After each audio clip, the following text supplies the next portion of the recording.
सोच्नुस् त आज बिहान तपाईँ सधैँ जस्तै उठ्नुहुन्छ, मोबाइल हातमा लिनुहुन्छ र सधैँ झै स्क्रोल गर्नुहुन्छ। स्क्रोल गर्दा गर्दै तपाईँको आँखा एउटा यस्तो नाममा ठोकिन्छ जसलाई तपाईँहरूले वर्षौंदेखि चिन्नुहुन्थ्यो। तपाईँ उसको फ्यान हुनुहुन्थ्यो, उसलाई तपाईँ आइडल मान्नुहुन्थ्यो र जसको एक्टिङ देखेर तपाईँ हाँस्नुहुन्थ्यो। तर आज त्यो नामको छेउमा एउटा ठुलो अक्षरले एउटा वर्ड लेखिएको छ, बलात्कारी। बलात्कारी आया, बलात्कारी। आवाज बंद करो, समझे ना? क्यों? तू कर सकता है, हम बोल नहीं सकते? माँ, ओ माँ, काम वाली बाइयों को बोलो रात को दरवाजे पे कड़ी मार के सोया करे। छुट्टा सांड घुम रहा है घर पे। अनि त्यसपछि तपाईको दिमागमा तीनवटा विचारहरू आउँछन्। पहिलो विचार, यो मान्छे होइन होला, असम्भव, यस्तो त हुनै सक्दैन, यो कति राम्रो मान्छे थियो। तुरुन्तै दोस्रो विचार आउँछ, तर पीडितले यति गम्भीर झुट किन बोलेकी होलिन् र साँच्चै हुन पनि सक्छ, केही त भएको होला भन्ने विचार आउन सक्छ। र तेस्रो विचार, पक्कै पनि यसलाई फसाउन खोजिएको हो, यो एउटा खेल हो। र साथीहरू, यही तीन विचारको बीचमा हाम्रो पुरै न्याय प्रणाली अड्किएको छ। आजको भिडियो मैले कुनै व्यक्तिको पक्ष वा विपक्षमा बनाएको भिडियो होइन। आज हामी तथ्यको आधारमा, कानुनको आधारमा र मनोविज्ञानको आधारमा बोल्नेछौँ।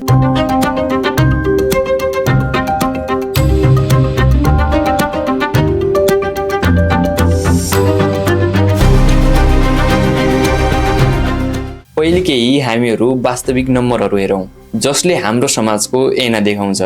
नेपाल प्रहरीको आर्थिक वर्ष 81-82 को डेटा अनुसार 2400 भन्दा बढी बलात्कारका मुद्दाहरू रजिस्टर भएका छन्। यसको म्याथमेटिकल अर्थ निकाल्ने हो भने प्रतिदिन 6-7 जना रेप भइरहेका छन्, मतलब बलात्कृत भइरहेका छन्। तर दुःखको कुरा के छ भने यो पुरै तस्बिर होइन। विज्ञहरू र विभिन्न अध्ययनहरूले देखाउँछ कि यो त वास्तविक संख्याको केवल 20% मात्र हो, बाँकी 80% घटनाको रिपोर्ट नै हुँदैन। आखिर यस्तो किन हुन्छ त? किनभने नेपालमा उजुरी दिने महिलाले न्याय पाउनुभन्दा पहिले यो निर्दयी समाजको अदालतलाई फेस गर्नुपर्छ। उनलाई प्रश्न गरिन्छ, तिमी त्यति राति किन बाहिर थियौ, तिमीले कस्तो लुगा लगाएकी थियौ, वा तिमीले नै जबरजस्ती गर्यौ कि? यी बिजाउने प्रश्नहरू प्रहरी चौकीमा मात्र आउँदैनन्, घरमा, छिमेकमा र सोसियल मिडियाबाट आउने शब्दहरू हुन्। र अर्कोतर्फ फल्स एलिगेसन अर्थात् झुटो आरोपको तथ्याङ्कले के भन्छ त? अमेरिकाको FBI को डाटा अनुसार बलात्कारका केवल 2 देखि 10% आरोपहरू मात्र झुटा हुन्छन्, बाँकी सबै सत्य हुन्छन्। यसको सिधा मतलब हो कि हाम्रो समाजमा दुवै समस्याहरू वास्तविक हुन् र हामीले दुवैलाई उत्तिकै गम्भीरपूर्वक लिनुपर्छ। अब एउटा यस्तो प्रश्नतर्फ लागौँ जसको जवाब अझ पनि नेपालको कानुनले दिन सकेको छैन। यदि कसैमाथि बलात्कार भयो र ऊ त्यो ट्रमाबाट निस्केर 1 वर्षपछि उजुरी दिन आउँछिन् भने के हाम्रो कानुनले उनलाई सुन्छ त? नियम हो कि नेपालको 1 वर्षभित्र रिपोर्ट गरेन भने फाइलले लिँदैन नि कोर्टले। नेपालको मुलुकी संहिता 2074 अनुसार वयस्कको हकमा घटना भएको मितिले केवल 1 वर्षसम्म मात्र उजुरी दिने व्यवस्था छ, मात्र 1 वर्ष। अब गहिराइमा गएर सोच्नुस् त, एउटा यस्तो पीडित जसको विश्वासघात गर्ने मान्छे आफ्नै दाइ जस्तै कोही नजिकको थियो रे, वा जुन मान्छे समाजमा धेरै पावरफुल र फेमस सेलिब्रिटी थियो, के उसको विरुद्ध उजुरी दिन प्रहरीकोमा जान सक्छन् त? मनोवैज्ञानिकहरूले यसलाई ट्रमा बन्डिङ र डिले डिस्क्लोजर भन्छन्। अन्तर्राष्ट्रिय अध्ययनहरूले देखाउँछ कि यौन हिंसाका 60% भन्दा बढी घटनाको वर्षौंपछि मात्र उजुरी दिन्छन्। अमेरिकाको धेरै राज्यहरूले यो संवेदनशीलतालाई बुझेर हदम्याद हटाइसकेका छन् वा 20-30 वर्षसम्म लम्ब्याएका छन्। नेपालले पनि यो प्रगतिशील कदम सिक्नुपर्छ।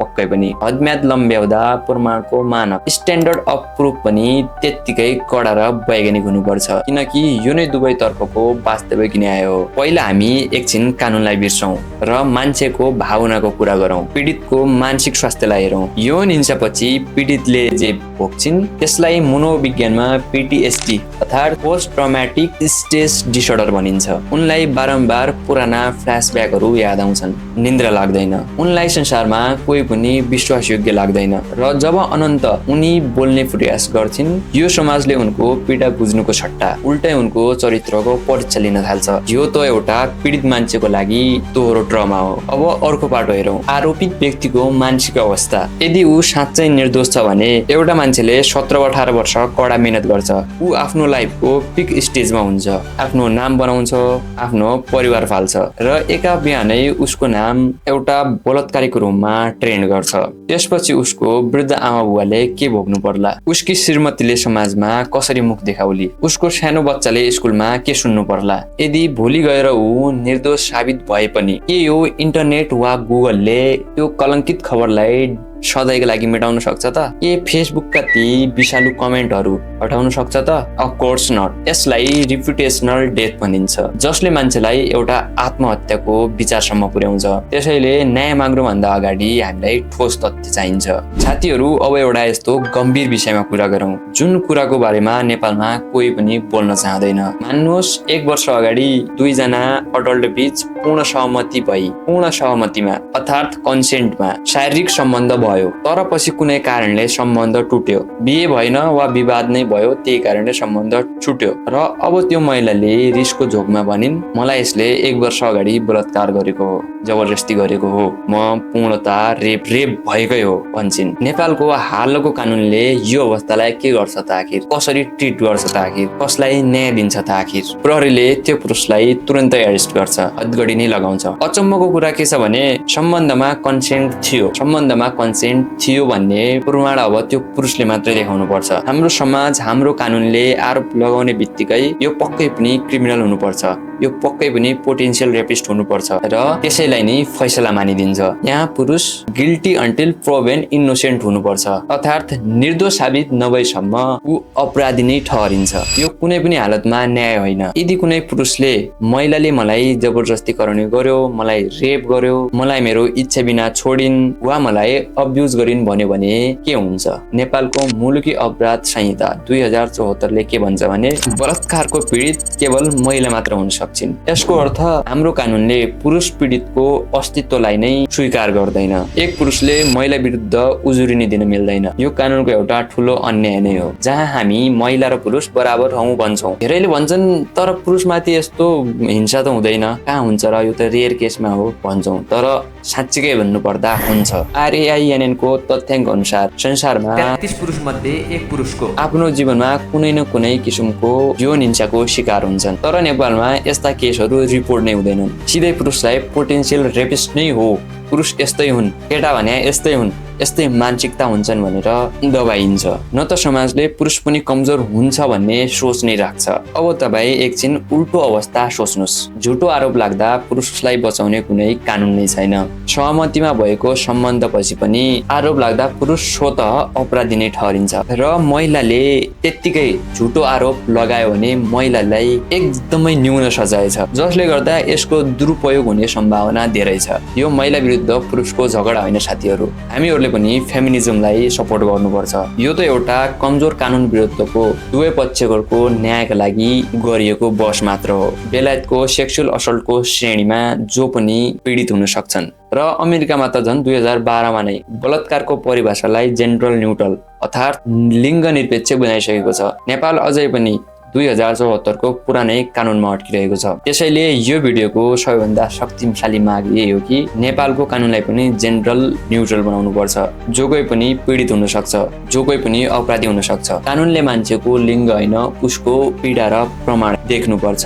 एकचोटि अस्ति मात्रै भारतीय क्रिकेटर सूर्यकुमार यादव विरुद्ध एकजना महिलाले त्यत्तिकै आरोप लगायो। पछि क्रिकेटर सूर्यकुमार यादव माथि लागेको झुटो आरोप र उनले आरोप लगाउने माथि 1000 करोडको डिफेमेसन केस रजिस्टर गरिदिए। त्यो डिफेमेसन केसले एउटा झुटो आरोप लगाउनेहरूले पनि कानुनी सजाय भोग्नुपर्छ। अमेरिकाको ड्युक ल्याक्रोसिस केसले संसारलाई देखायो कि कसरी मिडिया ट्रायलले निर्दोषलाई बर्बाद गर्छ। त्यसैले नेपालले पनि बेलायतको जस्तो एनोनिमिटी ल अपनाउनु पर्छ, जहाँ फैसला नहुन्जेलसम्म दुवै पक्षको पहिचान गोप्य राख्नुपर्छ। सागर लम्सालको केसमा हामीले के देख्यौं? एक महिलाले फेसबुक पोस्ट मार्फत 1 वर्ष अगाडि पुरानो घटनाको आरोप लगाइन्। कुनै औपचारिक जाहेरी फर्मल कम्प्लेन्ट दर्ता हुनुभन्दा अगाडि नै उनलाई प्रहरीले हदगडी लगाएर सार्वजनिक गरिदियो। केवल एउटा फेसबुक पोस्टले 17 वर्षको करियर 17 सेकेन्डमै नष्ट गरिदियो। यो ड्यु टु प्रोसेसको स्पष्ट उल्लङ्घन हो। यहाँ एउटा प्याटर्न देखिएको छ।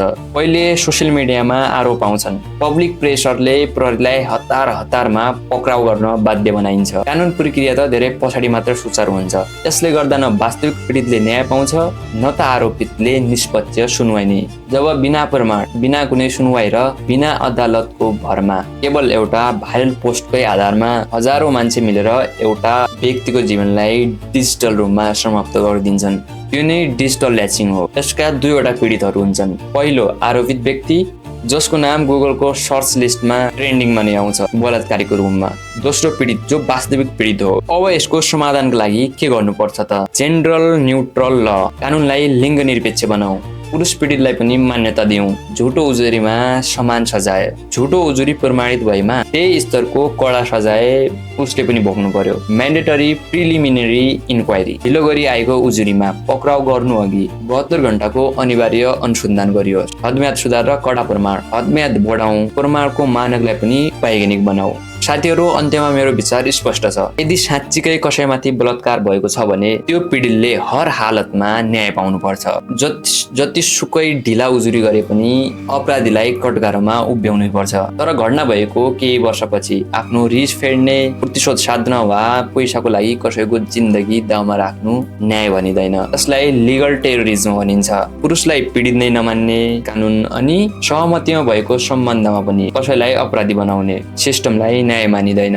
यसलाई सिस्टमेटिक फेलियर नै भनिन्छ। इफ यो भिडियो तपाईलाई इन्फर्मेटिभ लागेमा लाइक र च्यानलमा नयाँ हुनुहुन्छ भने सब्स्क्राइब गरिदिनु होला।